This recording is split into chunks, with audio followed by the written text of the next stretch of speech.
Hi everyone. This time I would like to continue the sharing from last time. Before I continue, I would like to uh, review some key concept with you first. Okay. So so what is Christ? All right. So I just want to remind everyone that when God created man in His own likeness, what does that really mean? Is that um, if my left hand is our body, if the right hand is God, uh, when God created man, it was supposed to be like this. Um, and also, I further along to illustrate this in the different form is if because we can't see God directly because God lives in our heart that this is our body cover our heart and God is inside. So then I start to use an orange as a metaphor. So um, if God is an orange, um, God essentially is the seed that define who you are. So this is what the orange metaphor is all about. And if God is actually living in our heart, then how do we receive His message? Um, then so I start to use the radio to represent this communication. So we have to tune into the right channel in order to receive God's message. So um, because if we ignore Him or not knowing His existence, then we will not definitely will not pay attention to His message. But if we tune the channel correctly, His message can be loud and clear. So then I first now this time with all the preparation now we should be able to understand this passage even more in the different way. All right. So the message we have here is Genesis chapter 2 verse 8. So let me read this to you. Now the Lord God had planted a garden in the east, in Eden, and there He put the man He had formed. All right. So now then, how do we understand this, and how does it relate to the message what we are sharing so far? So today, another metaphor that I puts forward is that if God is an amusement park, if God is an amusement park, so let's take a look at it. I found it from the internet. All right, this is Disneyland. Everyone should know. I visited there a few times with my family, and the first time actually by myself when I was still quite young. I well, actually, when I first entered into the entrance, I believe that I was around here taking photos. All right, um, and I have a guidebook and telling me, look like a map like this, and also the program and schedule. Um, and in fact, when I'm looking at it, oh, there's so many places, so many things that I could do, but I basically parallax with I don't know what to go next because um, so I remember that this park in the middle it has a Magic Kingdom. And on my right hand side, I believe is the Space Mountain. Is a ride within a dome, totally dark and really exciting. Also, some water ride and and a lot of key stuff. And also, there's a railway, cuckoo train that running around the whole park. So if you were first time being there and don't know what to do, it's quite um, troubling because how do you want to spend your time? Now the park is not really big. Typically, it would take you one day. You probably enjoy most of the key thing already, But if you really want to spend the time to really explore every part of what the park can offer you, well, it can take some time. So now, right now, only on your hand is a guidebook, the list of the program, everything you can look at. But what if you have a tour guide who know the park really well, and then it would be the different story. All right. So when you explore this park with a guide together, it will save you a lot of time. All right, save you tons of time that you can lead you into the specific place. And if you told him that, oh, I like to do all the ride, exciting ride, okay, in the park, well, the tour guide will be able to give you a list of the things you should do one by one. All right.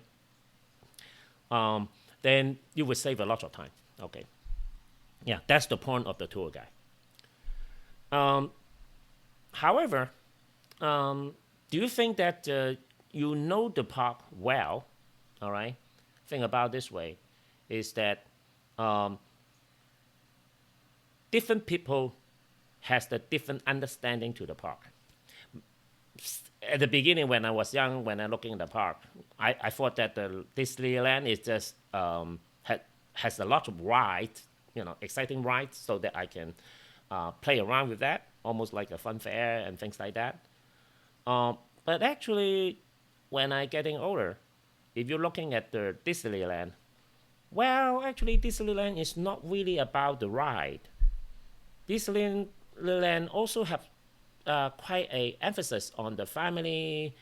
There's a different type of ride, but also they have the different types of activities that to nurture the family relationship. So now we're getting back into the deeper profound understanding is that if you're looking at the park, all right, this park, almost like an orange, for example. This is just a surface, right? You see a lot of ride, different types of activities, different types of building, restaurant, many other things that they comes together for one thing. So if the park is an orange, all right, what is the seed of this park? Actually, it's right in the middle. It's called Magic Kingdom. So I didn't do much research about the Disneyland. I believe, okay, is that Disneyland is a place for a discovery of unimaginable. So basically, to break all your traditional thinking, oh, maybe the house shouldn't be upside down, and the ride, most of this ride is supposed to be like a normal roller coaster ride, but it's actually they make the ride more interesting and fun. And even most of the ride recently is have some theme from the movie for some sort of story, so that making the ride infuse more meaning into the ride. Okay, so Magic Kingdom is the theme of the park. And now, one step further, all right, if the tour guide actually is the creator of this park, all right, and also, by the way, if also this tour guide also know you really well, all right, you thought you like to go for a ride with the family, but actually the tour guide know that may not be something that you're actually looking for, okay? You may not satisfied by just taking all the ride, probably because you have the friends and families together. You shouldn't spend all your time in the ride, but rather than really tour around, taking the cuckoo train to tour around, have some fun with your family. So the tour guide who know you well, that will give you even better experience. Okay, so everyone going into this park with their own journey, all right? And because everyone being created different. So when the people going into this park, they tour in the different way, all right? The tour guide would not give you the single plan for the park. Some people may go for the kiddie stuff first, some may go for the ride first, some may go to the water thing first. So everyone in this park will have the different experience. So you have a several choice in front of you, all right? So either you can, now of course you know that when I'm using this park is a metaphor to the world, and the time that you spend in this world is your life, daily life, all right? So think about this way. You can explore your life by your own, all right? You can explore it yourself. No one stop you from exploring the park by yourself. Or, okay, maybe you can explore the life with some books, okay? Some tour guide, which is, this is not a person, okay? This is actually the book, okay? Guidebook that guide you through the park, and you study a log, and then now you go there, go there, go there, go there. And the last option is that you can explore your life with the curator together, all right? So this is essentially when God put the man, all right, into the garden. Remember, he said, the man he hath formed, that means he know you inside out, all right? And the garden, it was the Lord God who planted the garden, which is, he's the creator of the garden. And it's the perfect combination that he put the man into the garden. That's the interesting part is that this man, all right, in the Bible, he did explore the park and even break the rules of the park, okay? And then get kicked out, all right? So that's the fun part. Fun part being kicked out, all right? So you probably don't want to do that, all right? But if you break the rules, then, you disconnect with the tour guide, your radio's no longer working, you essentially wandering this world by your own. But some people still have their radio working, and they do work with the curator and the tour guide to enjoy the most of the park. And you know that actually maybe I put it this way. If you're the curator of the Disneyland, I think the person called Disney, okay, he's the founder.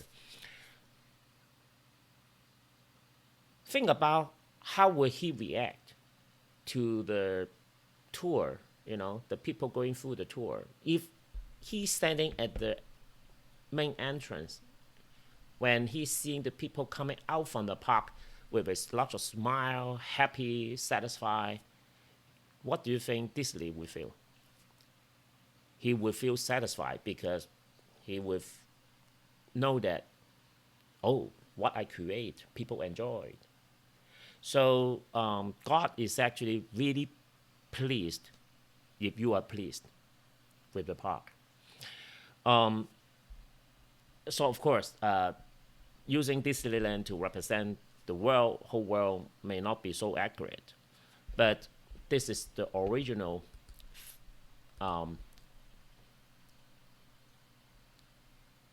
idea, or the reason why God created this garden for man is he really wants the man to enjoy the garden.